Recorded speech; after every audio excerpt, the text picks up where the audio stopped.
In the far uppermost reaches of the Himalayan mountains is a land of such profound splendor, it's been called heaven on earth. But its beauty has been scarred by violence, its tranquility shattered by war. The lives of its people have been destroyed, and the very fabric of its culture torn apart. This is Kashmir, and it's the flashpoint in a bloody struggle between India and Pakistan. Both lay claim to it, both refuse to compromise, both have nuclear weapons. This is no longer a regional conflict. It's a modern-day scenario for Armageddon, and the consequences will be global if there's a war in paradise.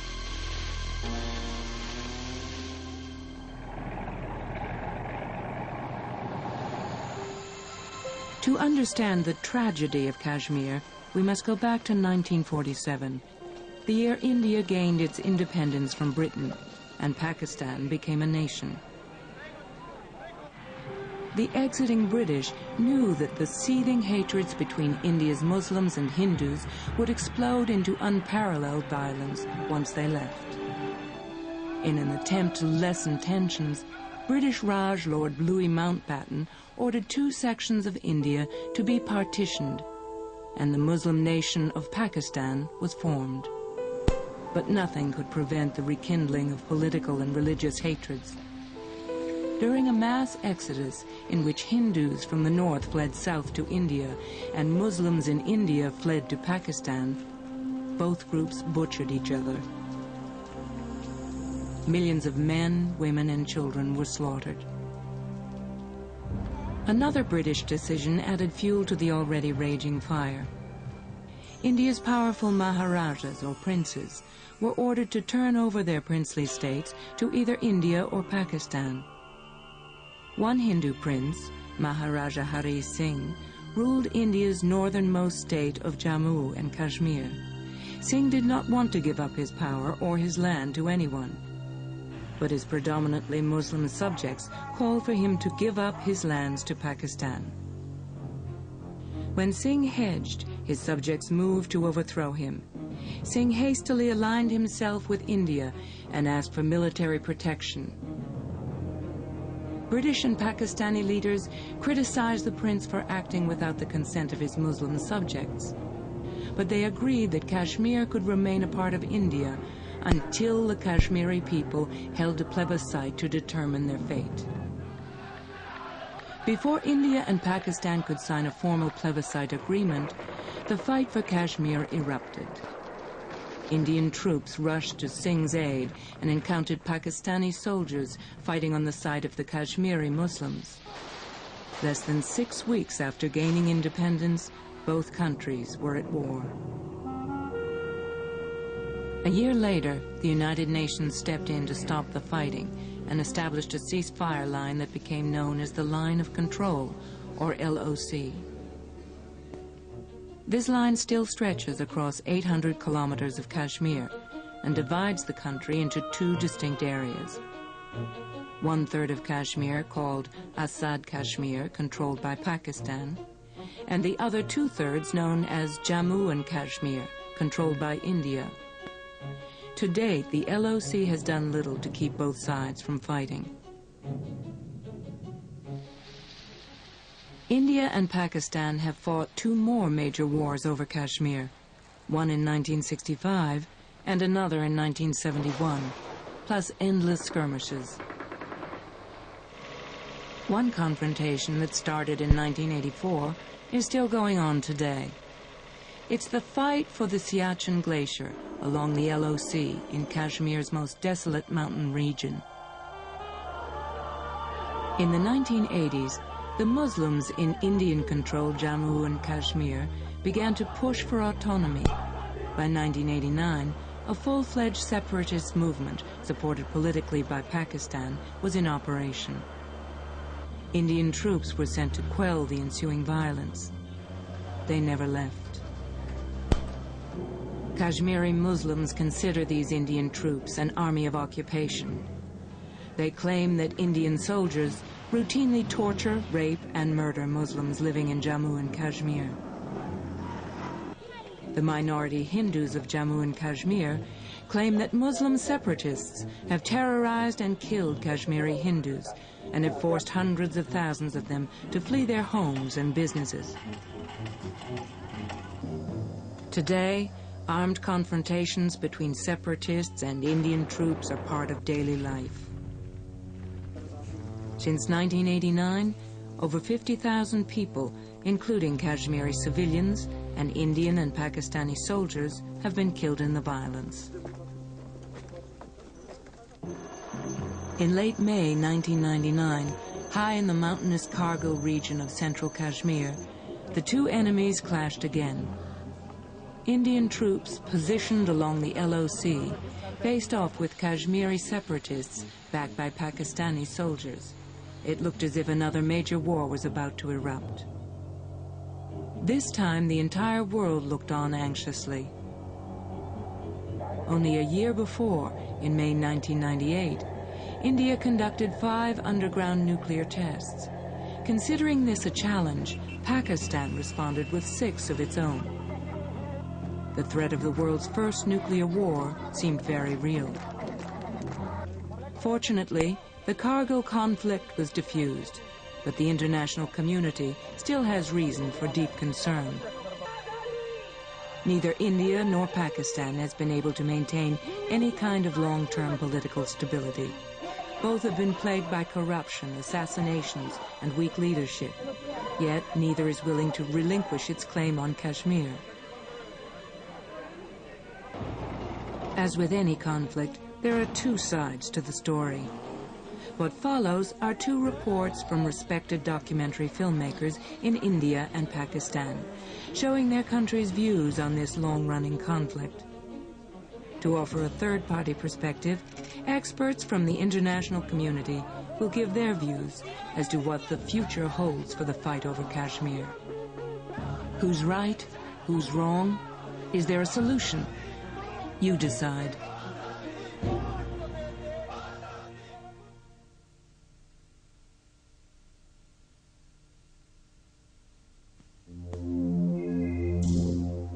"40 kilometers from Srinagar, the summer capital of Kashmir, these armed foreign mercenaries were photographed in 1994.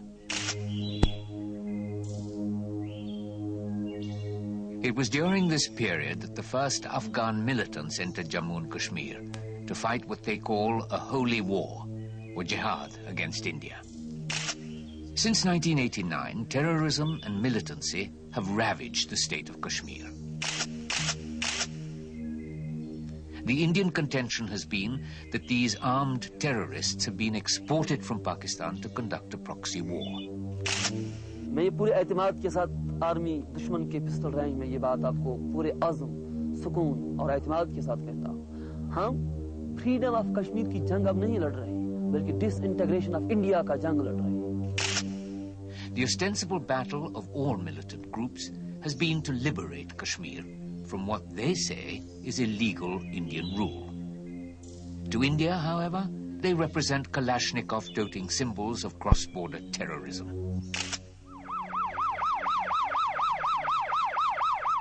Traveling in this cavalcade of official vehicles is a minister in the central government of New Delhi. The paraphernalia comes not only with his position as a minister, but because he's a descendant of a political lineage whose fortunes have been inextricably linked to the history of modern Kashmir. 29-year-old Omar Abdullah is the son of the elected chief minister of Jammu and Kashmir, Dr. Farooq Abdullah. His grandfather was the legendary Sheikh Abdullah, known by all Kashmiris as Sher-e-Kashmir, the Lion of Kashmir. Sheikh Abdullah had fought for a special status for Jammu and Kashmir, a status which was granted and incorporated in the constitution of the state and of the Indian Union. This called for a measure of autonomy which no other state in the Indian Union enjoyed. As Omar pays his respects at the mausoleum of his late grandfather, it's ironical that what was once a pilgrimage site for Kashmiris is today heavily guarded by armed policemen. The gun-toting security around the grave symbolizes the agenda that the terrorists have set. The aim is to provoke a strong backlash from the Indian paramilitary forces, and the desecration of the mausoleum of Sheikh Abdullah remains a real possibility in this surcharged atmosphere. There is no question about the fact that a low-intensity war, not a proxy war any longer, a low-intensity war is being waged against India by the military of Pakistan, and that is a fact that unfortunately the world at large continues to turn a blind eye to. I fail to understand why the world over they must feel that they have to equate India and Pakistan together. They can't seem to understand that one is a thriving democracy and the other has for most of its history been a dictatorship. They fail to recognize that without the active support of Pakistan, militancy here would die. The Indian argument has been that exported terrorism from Pakistan has been one substantive reason why Jammu and Kashmir remains to this day a troubled spot. More than half a century ago, in 1947, when the Pakistani-backed invasion of Kashmir took place, Sheikh Abdullah was in the forefront of the battle with the Indian army to throw out the intruders. The people of Kashmir have passed through untold miseries during the last 15 months. They consider themselves part and parcel of this great country. They will never forget India and its gallant jawans who have been with them through thick and thin. The history of Jammu and Kashmir has had a crucial bearing in contemporary events. Since 1846, a lineage of Hindu Dogra kings have been rulers of Jammu and Kashmir. Only months after India and Pakistan achieved independence, and in the face of rapid advance of tribal raiders from Pakistan, the government of Jammu and Kashmir sought military assistance from the Indian Dominion.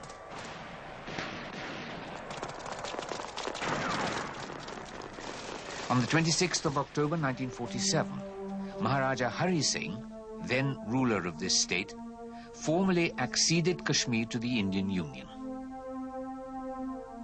The UN became seized of this dispute because the Indian Prime Minister, Jawaharlal Nehru, complained to it of Pakistan's military attack after Kashmir had acceded to India. Subsequently, India agreed to a referendum, but only in terms of relevant UN resolutions that specified the government of Pakistan agrees to withdraw its troops from the state. Since Kashmir was legally already a part of India, what this meant is that Pakistan would first have to relinquish control of 5,000 square miles that they had overrun, the so-called Azad Kashmir, which India refers to as Pakistan Occupied Kashmir. Since this did not take place, the dispute remains unresolved. In Jammu, at the Hari Nivas Palace, it was in this very room that Maharaja Hari Singh had signed the instrument of accession. Today, Ajatashatru Singh, grandson of the late Maharaja, is a minister in the Jammu and Kashmir state government. Ajatashatru, like many others, underscores the foundation of Kashmir's multi-ethnic makeup. Most of the valley itself was actually a churning point for Kashmir Shaivism and Sufism. So I disagree with some people who say that, it has not been liberal. I think the people in Kashmir, and especially the Muslim brothers there, have been more liberal than any other state. Pakistan's claim on Kashmir has been based on the demographic makeup of the state, its majority Muslim population. But the multi-ethnic composition of Kashmir is evident in its geography. The barren but astonishing landscape of Ladakh is predominantly Buddhist. The province of Jammu has a predominantly Hindu population, and of course the valley where the majority population is Muslim. The rationale of Pakistan's very existence has been the two-nation theory, which divided India in 1947 and created a separate homeland for Muslims of the subcontinent. India, on the other hand, has consistently maintained that with over 140 million Muslims, India is home to the second largest Muslim population in the world after Indonesia. The fabric of India's secularism is based on multi-ethnic plurality, a coexistence of different faiths, religions, and cultures. For India, Kashmir has always been a symbol of this triumph of India's secular credentials. In 47, when the rest of the country was burning, Mahatma Gandhi, no less a person, pointed to Kashmir as the shining example of secularism and tolerance, which is not to say that we are no longer a tolerant community or that Kashmir is not a tolerant place. It's just that elements have infiltrated into Kashmir that have tried to give the impression to the rest of the world that Kashmiris as a community, and by that I mean the Muslim Kashmiris, are no longer tolerant of other religions, which is not true. Kashmir always represented a unique strain of liberal Islam called Kashmiriyat. Its basis was in the growth of Sufi tradition, a mystical philosophy that preached harmony. The Hindus in Kashmir referred to these Muslim Sufi saints as rishis. The ideological fountainhead of the modern Kashmiri mind was symbolized by Charar-e-Sharif. This shrine, built in the name of Sheikh Nuruddin, a renowned Muslim poet saint, is revered equally by Hindus and Muslims alike. As Ghulam Qadir enters the shrine, he can feel the absence of the thousands of Kashmiri Hindus who once used to flock to it. Hundreds of miles away in Jammu, writer and poet Agni Shekhar, once a resident of the valley, articulates the refusal of Kashmir's Islam to collaborate with fundamentalism. Kashmir has no aptitude for gun. Kashmir is known for its Sufis, its culture, its contribution to literature, to aesthetics, to poetics, to arts, fine arts, and unfortunately that Kashmir has been killed. Secularism in Kashmir has been killed. It has been murdered. In 1995, this shrine was burnt down by Afghan militants led by Mast Gul. In the blaze that followed, almost every house in Charar-e-Sharif was razed to the ground.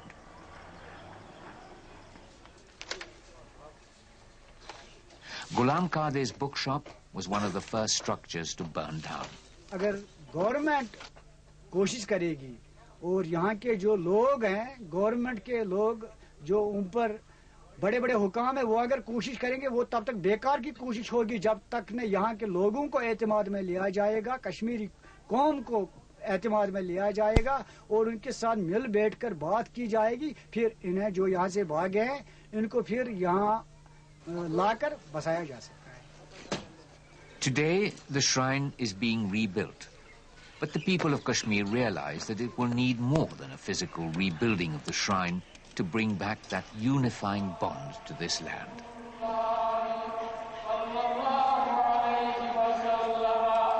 In 1990, the religious head of Srinagar's Jama Masjid and a celebrated Islamic scholar, Mirwais Maulvi Farooq, was gunned down by militants who opposed his moderate stand on Kashmir in the face of calls for an immediate accession to Pakistan.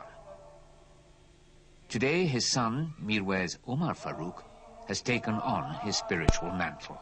He's also the head of a group of organizations, the Hurriyat Conference, which is spearheading a move to resolve the Kashmir issue. We feel that yes, India and Pakistan are the two important parties concerning the issue of Kashmir, but the most important party are the people of Kashmir, and their voice has to be heard, and unfortunately we have not been given yet a patient hearing by the world community. Militancy in this state took a different turn after the end of the Afghan war. Sophisticated weapons and mercenaries were funneled into the Indian side of Kashmir. Security experts maintain that this militancy is partly funded and patronized by the likes of Osama bin Laden. An insurgency in the state has the active support of the Pakistani government. I think the situation has changed. It's not a proxy war. It is not a homegrown insurgency movement that is being supported from across the border. It is now an across-the-border conflict that is being thrust on the people of J&K. There have been allegations of human rights violations by Indian troops stationed in Kashmir. But in the face of ruthless militants who indulge in massacres determined to arouse communal violence and create a divide, the paramilitary forces have had an unenviable task. Militancy has also meant that the ethnic composition of the valley has altered dramatically. Almost all Hindus, Kashmiri Pandits who have lived in the Muslim-dominated Srinagar Valley for centuries, have been forced to flee their homes. The Pandits have been relocated in camps in Jammu and Delhi.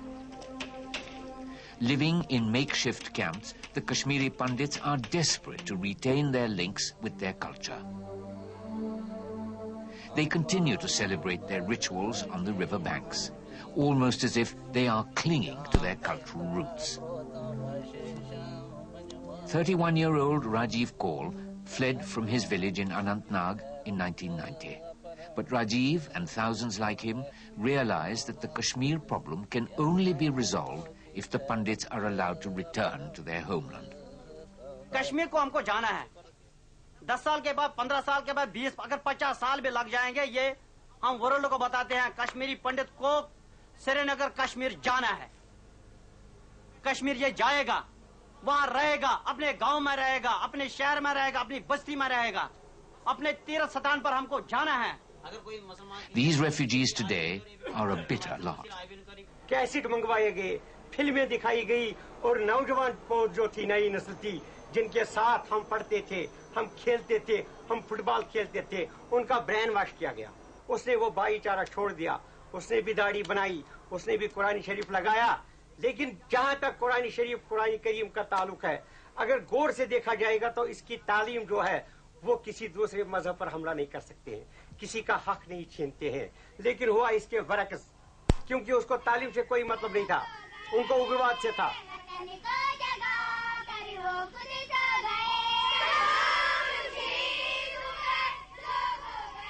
It's the tragic lives of children which is most impacted by the violence. In Kashmir, these children have been taught to sing songs in praise of those who have been killed.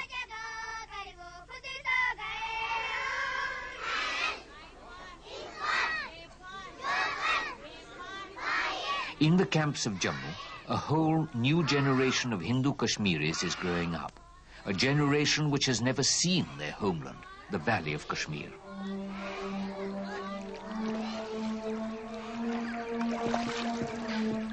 For the common man in Kashmir, militancy has had a direct bearing on his livelihood. Ghulam Nabi Bakhtu has had to convert his boat, which once took the tourists around the famous Dal Lake, into a ferry for vegetables and goods. अभी हम सोचते हैं हम ये छोड़ देगा मगर ये हमको छोड़ता नहीं है जो इसका आदत हमारा हो गया है दूसरा काम करने का दिल नहीं करता है हम बोलते हैं हाँ टूरिस्ट आएगा तो यही काम करेगा अभी हमारा ये शिकारा टैक्सी शिकारा था हमने अभी दूसरा शिकारा लोकल शिकारा बना दिया था इसका Ghulam Nabi Bakhtu and thousands like him find themselves caught in the crossfire between the government and the militants. इसका अर्थ अभी कोई पता नहीं चलता है एंड क्या होगा इधर एंड का तो कोई पता नहीं है लास्ट में क्या बनेगा यहाँ अभी देखो कितना परेशानी लोगों को रहता है अभी देखो कहीं बोलता है इधर माइनस फट गया है इतना आदमी लोग मर गया वहां तो मरता है सिविल मगर हम तो कुछ नहीं कर सकता है यहाँ भी बंदूक है उनके हाथ में भी बंदूक है हमारे हाथ में कुछ नहीं है हम क्या करेगा हम उनका बोलेगा इनके साथ हो जाएगा ये इनको बोलेगा कुछ वो बिगड़ जाते हैं हमारे पर क्यों गन के आगे कुछ नहीं चलता है किसी को भी Scarred by militant violence, Kashmiris are looking for a solution out of the impasse. Omar Abdullah suggests an autonomy package which was once negotiated by his grandfather, Sheikh Abdullah, and which his father, Dr. Farooq Abdullah, promised the people in elections held to the state in 1998. A package which will give Jammu and Kashmir jurisdiction over almost all administrative matters other than defense, security and foreign affairs. We made this demand in 96 before we were even ready to contest elections. Those who remember will know that in 96 we refused to contest parliamentary elections because we were not assured by the then central government as to what steps they were going to take. And the Prime Minister, in an address to the nation, said that where autonomy is concerned, Short of Azadi, the sky is the limit. Now this is a Prime Minister on record having said this. For others, the solution lies in facilitating a dialogue. There can be two approaches towards the problem. One is the implementation of the resolutions of the United Nations, which call for a plebiscite, and the other is an alternative negotiated settlement. That means a dialogue concerning all the three parties. And I think that's much more practical in the times, because considering the fact that we have Kashmir right now, it's so many segments, so many areas. So we would really like to have a representation of all the people. There are some who seek a more permanent solution. They point to the mountains of Kargil. Here, in 1999, a bitter armed conflict between India and Pakistan had taken place. And in the valleys and mountaintops of these craggy ranges exists an invisible boundary, the so-called line of control, sanctified after the 1971 war between India and Pakistan. Perhaps it is the formalization of this boundary, giving it a de jure recognition, making it a permanent boundary between India and Pakistan, which may signal the beginning of the resolution to the Kashmir issue, a resolution made even more imperative due to a growing concern in the world that Kashmir can be a nuclear flashpoint.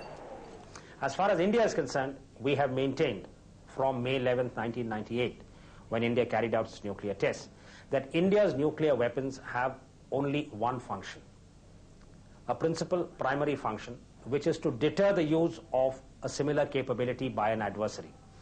But the flip side is that Pakistan is trying to, I would even use the word misuse, its nuclear capability.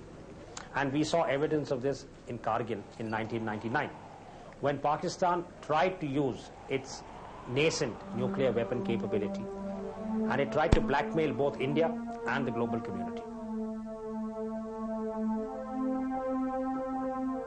Although Jammu and Kashmir lies at the northernmost edge of India, many commentators have maintained that Kashmir lies in the very heart of India's secular future. For centuries, this land has been celebrated for its immense beauty.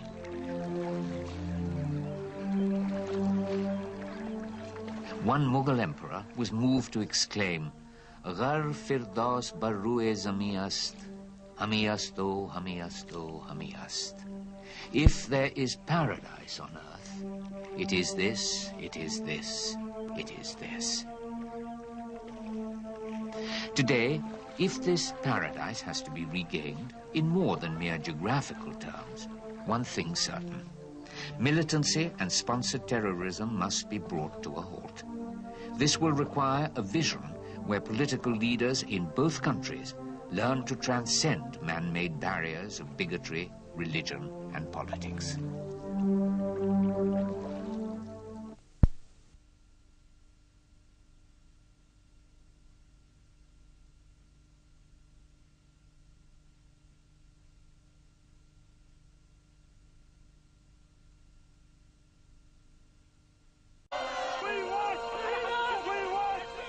This is Kashmir, and it's the flashpoint in a bloody struggle between India and Pakistan. Both lay claim to it, both refuse to compromise, both have nuclear weapons. This is no longer a regional conflict. It's a modern-day scenario for Armageddon, and the consequences will be global if there's a war in paradise.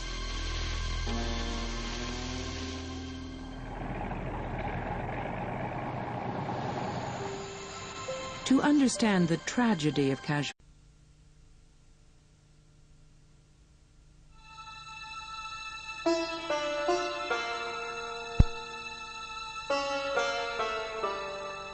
in the far uppermost reaches of the Himalayan mountains is a land of such profound splendor, it's been called heaven on earth.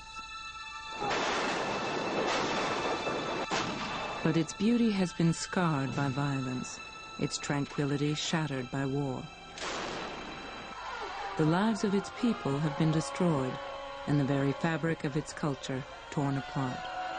And Kashmir, Singh did not want to give up his power or his land to anyone. but his predominantly Muslim subjects called for him to give up his lands to Pakistan. When Singh hedged, his subjects moved to overthrow him. Singh hastily aligned himself with India and asked for military protection. British and Pakistani leaders criticized the prince for acting without the consent of his Muslim subjects. But they agreed that Kashmir could remain a part of India until the Kashmiri people held a plebiscite to Dadmir. We must go back to 1947, the year India gained its independence from Britain and Pakistan became a nation.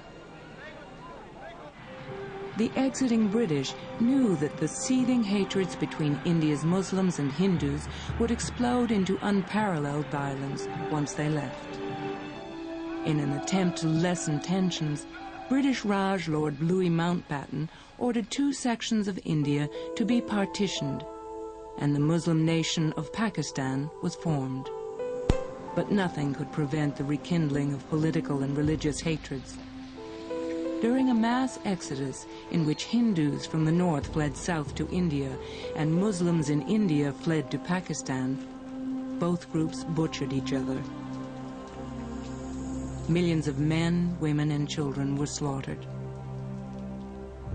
Another British decision added fuel to the already raging fire. India's powerful Maharajas, or princes, were ordered to turn over their princely states to either India or Pakistan. One Hindu prince, Maharaja Hari Singh, ruled India's northernmost state of Jammu.